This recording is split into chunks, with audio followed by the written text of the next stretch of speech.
Next, I have a fun surprise to help you learn even more. I'm going to share some synonyms, antonyms, and idioms for words from the story. Let me know if you like this part. Instead of saying have a hard time with something, we can use struggle with something or find something challenging, or have difficulty with something.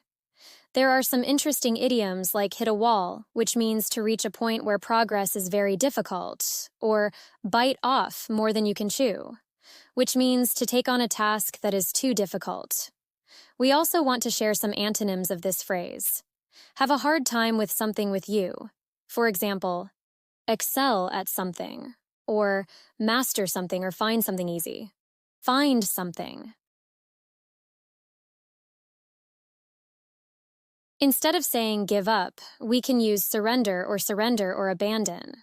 There are some interesting idioms like throw in the towel or wave the white flag, which both means to admit defeated, or call it a day, which means to stop trying something.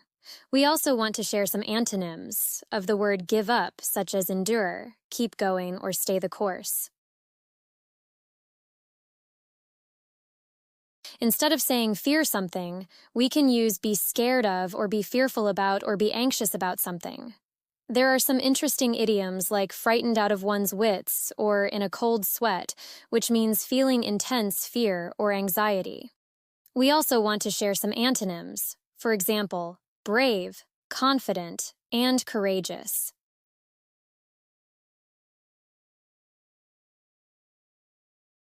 That's all for today's story. I'll be back soon with the next journal entry to share with you. Bye for now, and lots of love.